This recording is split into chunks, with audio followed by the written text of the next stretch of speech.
you no more. You never seem to call me lately, but I don't think she knew me. Bonjour, je vous retrouve aujourd'hui pour vous expliquer le changement des lames sur un robot de tonte de Marcus Husqvarna. Ce changement de lame est le même que vous preniez un robot Automower ancienne génération ou nouvelle génération, ou un petit modèle ou un grand modèle. Alors pourquoi on prend du temps à vous expliquer ce changement de lame? Parce qu'aujourd'hui beaucoup de nos clients reviennent vers nous en nous expliquant que leur qualité de tonte n'est pas bonne, qu'ils ont des vibrations sur leur robot ou qu'ils ont du bruit dans celui-ci. Alors pour pouvoir changer ces lames, c'est très simple.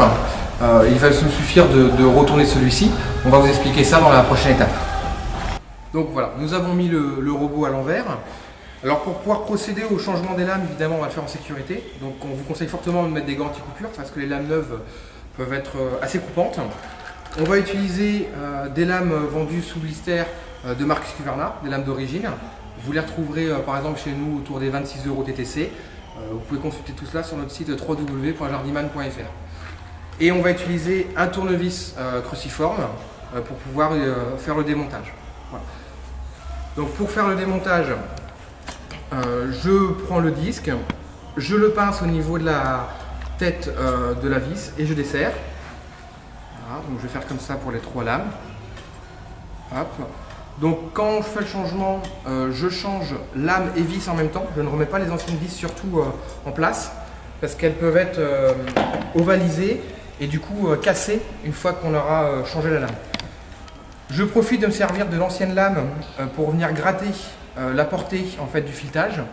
Comme ça je le nettoie et ça permettra à la lame neuve de bien tourner sur le disque. Donc lame suivante.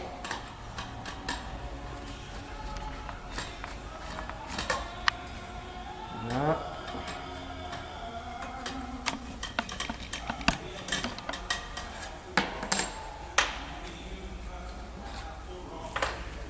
Et puis la dernière lame.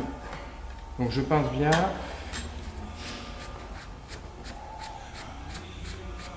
Donc là, j'ai effectué le démontage de mes 3 lames, 3 anciennes lames. Et donc je vais pouvoir procéder à la remise en place des 3 lames suivantes, neuves. Donc on fait l'opération inverse, on aligne le disque et le support, on pince et donc on met la vis dedans.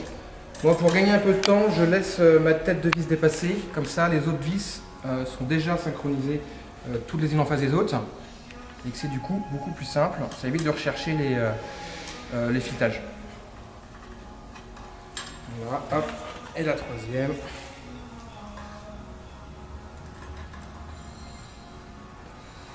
Hop. Une fois que j'aurai mis mes 3 vis, il ne me restera plus qu'à bloquer en fait les vis à l'intérieur. Donc, hop. Évidemment, elle ne va pas se mettre.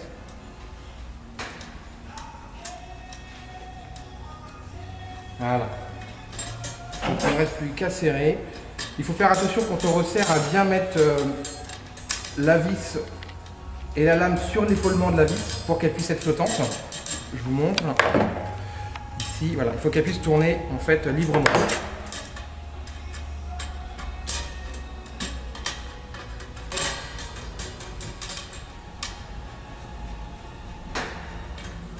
Hop, et la dernière.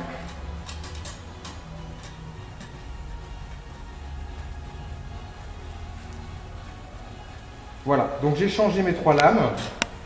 Donc comme vous avez pu le constater, c'est pas très compliqué, mais il faut penser à le faire régulièrement, environ tous les 2 à 3 mois, selon la qualité de l'herbe et selon le temps de tonte, pour pouvoir avoir une qualité de tonte la meilleure possible, et puis augmenter les cycles de tonte pour ne pas endommager les moteurs et la batterie. Bon, j'espère que ce tuto vous a intéressé et va vous servir. N'hésitez pas, si vous le souhaitez, à nous laisser un message, à faire vos demandes pour des différentes explications, et puis à liker la page, voilà, en vous souhaitant une très bonne fin de journée.